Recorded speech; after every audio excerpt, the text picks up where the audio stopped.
Hey y'all, welcome back. Where'd we leave off again? Oh right, here.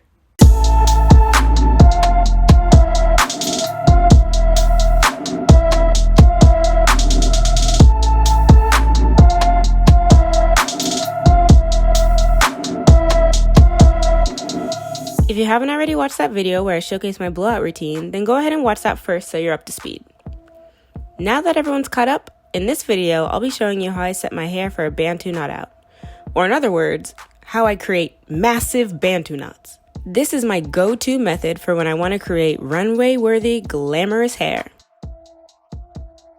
First, I'm going to give a quick rundown of the overall process, and then I'll explain the thought behind my decisions in more detail afterward.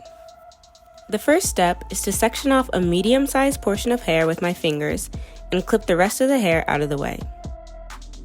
Next, I apply oil to my hands to coat the section before further splitting that section into two.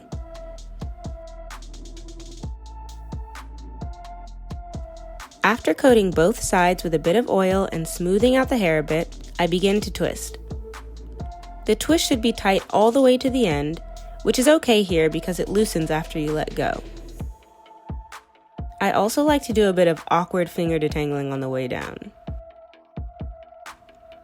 Then I form the Bantu knot by twisting the twist around itself until I reach the end, where I wind it as tightly as possible to get the ends to stay secure.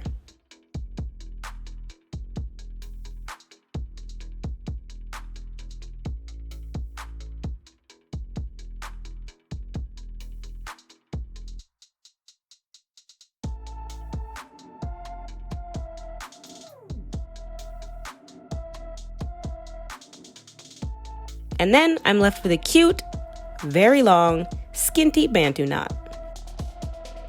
Alright, now for the detailed part where I share the reasoning behind my decisions, which will help you understand not only my results, but will also help you understand how to achieve your desired results on your own hair. The first thing to take note of is that I start out on blow-dried hair. Obviously. This is not a requirement, but was important since the look I was going for was big, fluffy curls.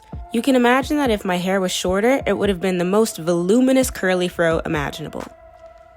Blow drying increases the volume of the style, which is why this is my preferred method.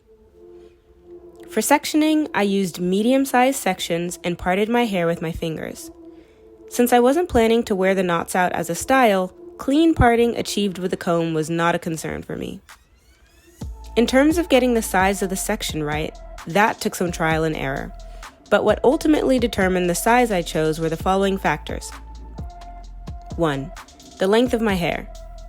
The shorter my hair, the smaller sections I'd have to do in order to prevent the twists from unraveling and to be able to compress my hair enough to fit into the knot shape. Since my hair was already long at this point, I could do pretty large sections without my hair unraveling.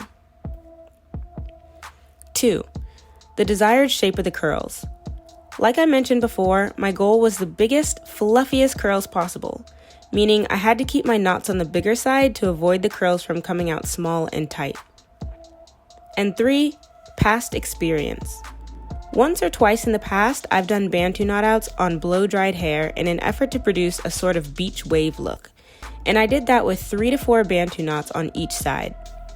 From that experience, I also learned that even though I get the curl shape I wanted, in this case, waves, curls that loose fall extremely quickly. So since I had plans to do a photo shoot with this current Bantu knot out, I needed the curls to last longer than 10 minutes. So ultimately, I settled for 9 knots on each side for a total of 18 Bantu knots. The next step was to apply olive oil to my hands to prime the section with a light coating of oil. The purpose of adding the oil is mainly to prevent the oil that's already on my hair from coming off onto my hands, which would thus rob my hair of its much-needed moisture barrier and cause it to dry out faster. I don't know who started perpetuating the idea that merely adding oil to your hands would prevent frizz by any means in 4C hair because that is a whole joke. Our hair is frizz. Incarnate. Please, absolute foolishness. I'm sure it works for the 3C girls, but yeah, don't bring that mess over here. Thanks. Next, I twist the hair up tightly all the way to the end. I don't think this part really requires further explanation, but in principle, the tighter you can set your hair, the more definition you'll produce. Now for the fun part, or the hard part, depending on your outlook on life. To form the knot, I start by grabbing the base of the twist to create a buffer zone. This is because the twist gets tighter at the root while you form the knot. So if you immediately start winding at the base of the twist, it'll be too tight for comfort within like 3 revolutions. So it's a good idea to create some space to be able to compensate for the tightening that will naturally ensue.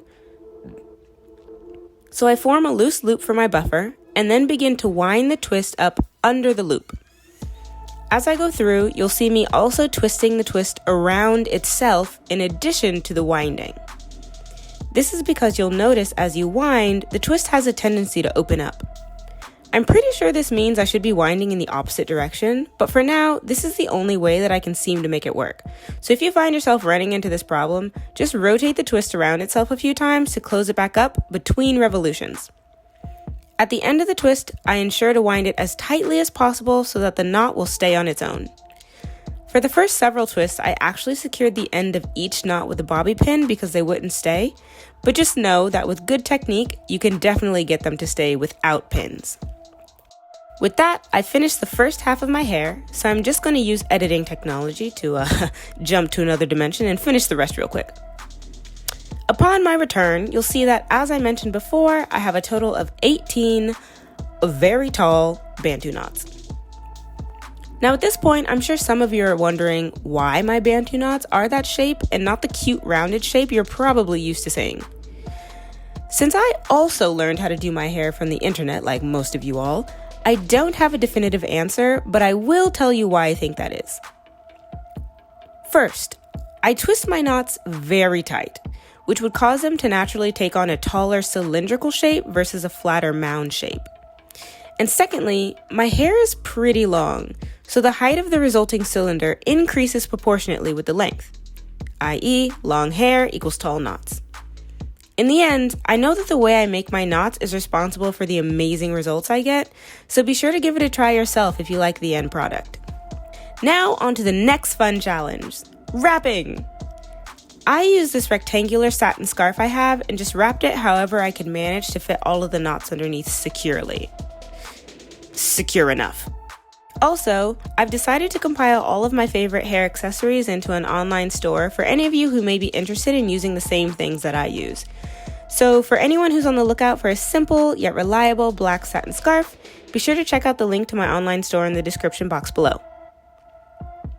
Then, after my hair is completely covered with the scarf, I'll go to sleep and then take them down the next day. However, in an effort to keep my videos from being too long, the takedown will be released as a part 2. So be sure to subscribe and turn on notifications for my uploads by hitting the notification bell. Also, please like the video if you enjoyed it because that's imperative feedback for me to know what kind of content you all enjoy. Lastly, comment your thoughts down below and let me know what you think.